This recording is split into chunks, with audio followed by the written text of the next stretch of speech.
اعوذ باللہ من الشیطان الرجیم بسم اللہ الرحمن الرحیم۔ سوال عوام کے، جواب امام علیہ السلام کے۔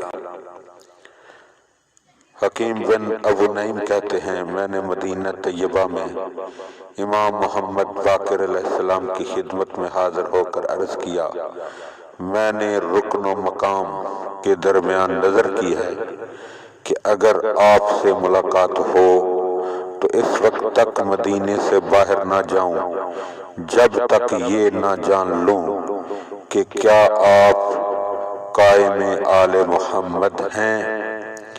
امام علیہ السلام نے مجھے کوئی جواب نہ دیا۔ میں 30 دن مدینے میں منتظر رہا، پھر راستے میں مجھے فرمایا، اے حکیم تم ابھی تک یہیں ہو؟ میں نے عرض کیا، میں نے منت کی ہے جس کا میں آپ کو بتا چکا ہوں، اور آپ نے مجھے نہ کوئی حکم دیا ہے اور نہ ہی منع فرمایا ہے۔ امام علیہ السلام نے ارشاد فرمایا، اگلی صبح سویرے میرے گھر آنا۔ میں اگلی صبح امام علیہ السلام کی خدمت میں حاضر ہوا۔ امام نے فرمایا، اب پوچھو۔ میں نے عرض کیا، میں نے خانہ کعبہ میں رکن و مقام کے درمیان کھڑے ہو کر نظر کی ہے اور روزہ و صدقہ خدا کی رضا کے لیے اپنے ذمہ لیا ہے کہ اگر آپ سے ملاقات ہو تو اس وقت تک مدینہ سے نہ جاؤں یہاں تک کہ جان لوں کہ آپ ہی قائم آل محمد ہیں یا نہیں۔ اگر آپ قائم آل محمد ہیں تو آپ کی خدمت میں رہوں گا، اور اگر نہیں تو زمین میں گھوموں گا اور روزی تلاش کروں گا۔ امام علیہ السلام نے فرمایا، اے حکیم ہم سب اللہ کے امر سے قیام کرنے والے ہیں۔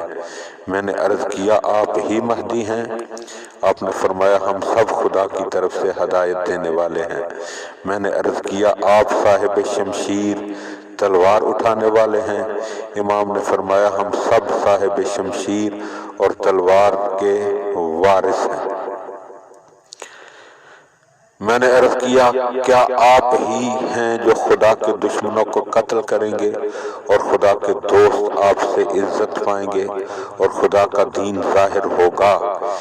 امام محمد باقر علیہ السلام نے فرمایا، اے حکیم میں وہ کیسے ہو سکتا ہوں جبکہ میں 45 سال کا ہو چکا ہوں، جبکہ صاحب الامر مجھ سے شیر خارگی کے زمانے سے نزدیک اور زیادہ جوان ہے اور سواری کے دوران زیادہ تیز ہے۔